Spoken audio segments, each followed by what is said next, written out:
उत्तर प्रदेश के फतेहपुर जिले के सदर कोतवाली के अबू नगर इलाके में मौजूद मकबरे को ठाकुर जी का मंदिर बताकर तोड़ने का विवाद बढ़ गया है।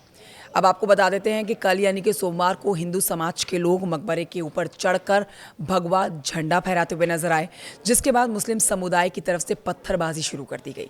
स्थिति ऐसी बन गई कि पुलिस प्रशासन के हाथ पांव फूल गए। उधर बरेली के मौलाना शहाबुद्दीन रजवी बरेलवी ने इसे हिंदू महासभा की करतूत बताकर विवाद को और बढ़ा दिया।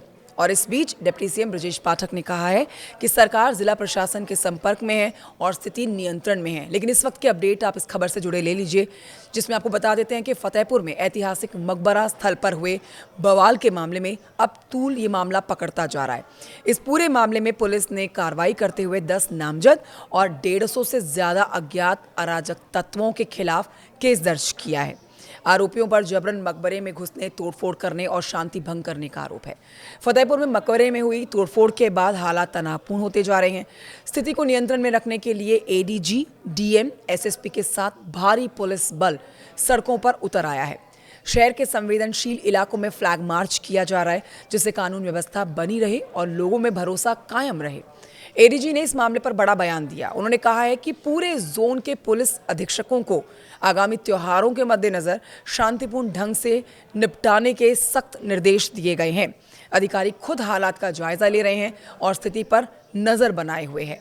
इस वक्त मैं फतेहनगर के अबू नगर स्थित उसी मकबरे के सामने खड़ा हूं, जिस मकबरे को ठाकुर मंदिर यानी कि भगवान कृष्ण का मंदिर होने का दावा किया जा रहा है। यह दावा किसी और के द्वारा नहीं बल्कि बीजेपी के जिलाध्यक्ष मुखलाल पाल द्वारा किया गया। बीते रविवार को मुखलाल पाल ने सभी हिंदू पक्ष से ऐलान किया कि वो सोमवार को सुबह इस मकबरे की साफ़ सफाई के लिए पहुंचेंगे और यहां पर पूजा अर्चना और आरती करेंगे, जिसके बाद पुलिस और प्रशासन को भी इसकी सूचना दी गई। लेकिन पुलिस प्रशासन ने ऐसा करने से उन्हें मना किया और एहतियातन इस मकबरे के आसपास पुलिस फोर्स की तैनाती कर दी। लेकिन पुलिस प्रशासन की मनाही के बावजूद बीते सोमवार की सुबह सैकड़ों की संख्या में जो हिंदू पक्ष के लोग थे वो डाक बंगले चौराहे पर इकट्ठा हुए और जो आप ये रास्ता देख रहे हैं, इसी रास्ते से देखते ही देखते हजारों हिंदू पक्ष के लोग इस मकबरे की ओर बढ़ने लगे।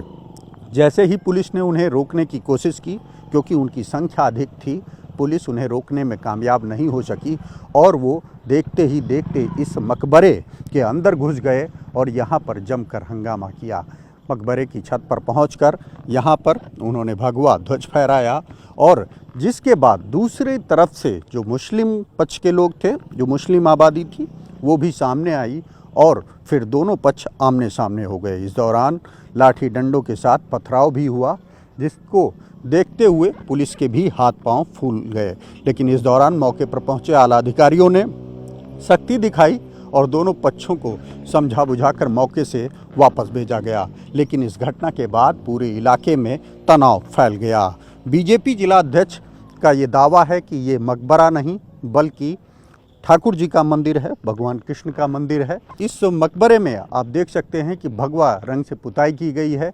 इसमें तमाम ऐसे साक्ष्य सबूत हैं जो इसे मंदिर होने की ओर इशारा करते हैं। उनका दावा है कि इस मकबरे के अंदर त्रिशूल के निशान हैं, कमल के फूल की आकृतियां हैं, जो ये गवाही देती हैं कि ये मकबरा नहीं बल्कि मंदिर है।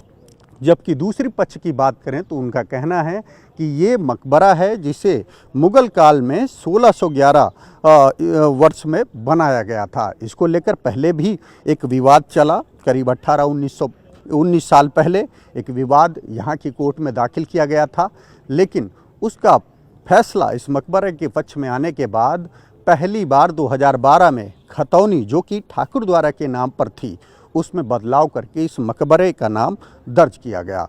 जबकि बीजेपी के लोग कहते हैं कि सपा सरकार थी, इसीलिए उन्होंने न सिर्फ ठाकुर द्वारा का नाम हटाकर जबरन मकबरे के नाम खतौनी दर्ज कराई गई, बल्कि इसके स्वरूप में भी बदलाव किया गया।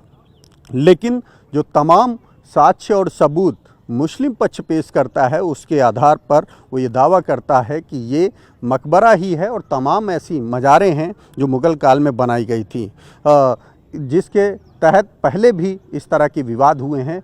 लेकिन फैसला इस मकबरे के पक्ष में ही आया है। हालांकि इस पूरी घटना के बाद फैले तनाव को देखते हुए भारी संख्या में पुलिस फोर्स की तैनाती की गई है। आप देख सकते हैं कि लगातार न सिर्फ मकबरे के चारों तरफ बल्कि आसपास के इलाके में भी पुलिस प्रशासन के अधिकारी लगातार गश्त कर रहे हैं और कोशिश कर रहे हैं कि स्थानीय लोगों को ये भरोसा दिलाया जाए कि वो पूरी तरह से सुरक्षित हैं, अब कोई अप्रिय घटना नहीं घटने वाली है। लेकिन अगर हम आपको मकबरे के आसपास की आबादी दिखाएं तो बताया ये जाता है कि ये जो कई मकान बने हैं ये इसी मकबरे की ज़मीन पर बने हैं।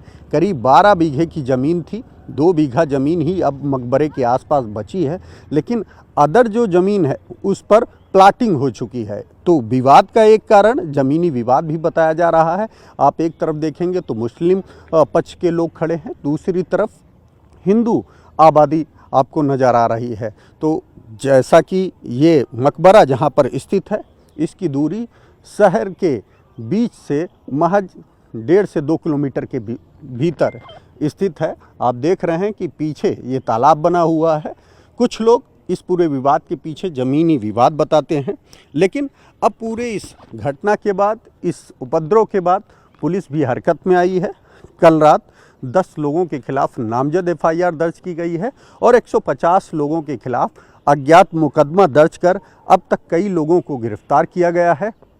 कई लोगों को हिरासत में लेकर ये पूछताछ की जा रही है कि आखिर इस विवाद की असल वजह क्या है, जबकि लगातार पुलिस प्रशासन ने इस तरह की किसी भी कार्यक्रम की इजाज़त नहीं दी थी, लेकिन उसके बावजूद आखिर कैसे एकाएक हज़ारों की संख्या में लोग इकट्ठा हुए और इस मकबरे तक पहुंच गए। हालांकि बीजेपी के लोगों का ये दावा है कि कल कोई पहला मौका नहीं था या रविवार का पहला मौका नहीं था, उससे पहले भी पुलिस प्रशासन के लोगों को, DM SP को हम लोगों ने जाकर ये बताया था, तमाम साक्ष्य सबूत पेश किए थे, जिसके आधार पर इस मकबरे को मंदिर होने के दावे किए जा रहे हैं और उनसे ये अपील की गई थी कि वो भी मुस्लिम पक्ष से मकबरे से जुड़े साक्ष्य सबूत लाने की मांग करें, उन्हें बुलाया जाए। लेकिन मुस्लिम पक्ष का लोग न तो आए और न ही प्रशासन ने उनकी बात को गंभीरता से लिया, जिसके चलते आगामी जन्माष्टमी को देखते हुए उन्होंने ये बीते रविवार को अपील की थी कि वे सभी हिंदू भाइयों से अपील करते हैं कि वो सोमवार को यहाँ पर पहुँचेंगे और यहाँ पर साफ़ सफाई करेंगे और पूजा करेंगे। जबकि प्रशासन अगर चाहता तो वो मुस्लिम पक्ष को भी बुलाकर उनके पास जो मौजूद साक्ष्य सबूत हैं उसके आधार पर कोई ठोस निर्णय करता, लेकिन DM SP ने उनकी बात को गंभीरता से लेना उचित नहीं समझा, जिसके चलते ये पूरा मामला सामने आया। कुछ लोग हिंदुओं के साथ ऐसे भी अराजक तत्व थे जिन्होंने जानबूझकर माहौल बिगाड़ा और जबरन यहाँ पर पहुंचकर तोड़फोड़ की। ऐसे लोगों को चिन्हित किया जाना चाहिए, उनके खिलाफ कार्रवाई की जानी चाहिए। लेकिन हिंदू पक्ष अपनी बात पर कायम है कि ये मकबरा नहीं, ये मंदिर है। इसीलिए जो तमाम साक्ष्य और सबूत हैं उनके आधार पर जल्द से जल्द कोई ठोस फैसला किया जाना चाहिए, ठोस निर्णय लिया जाना चाहिए। उनका मतलब किसी ज़मीन से नहीं है, लेकिन ये मंदिर है, वहाँ पर उन्हें पूजा अर्चना की इजाज़त मिलनी चाहिए। अगर पुलिस प्रशासन ऐसा कोई निर्णय नहीं लेता तो हिंदू पक्ष जल्द ही सक्षम कोर्ट का दरवाज़ा खटखटाएगा। लेकिन फिलहाल इस पूरे विवाद के बाद इलाके में तनावपूर्ण शांति बनी हुई है, जिसको देखते हुए लगातार पुलिस प्रशासन द्वारा आसपास के इलाकों में भी गश्त कर लोगों को ये भरोसा दिलाया जा रहा है कि स्थिति पूरी तरह से सामान्य है, अब कोई अप्रिय घटना नहीं घटने वाली। कैमरामैन अनिल कुमार के साथ राजीव प्रताप सिंह, न्यूज़ 18 फतेहपुर।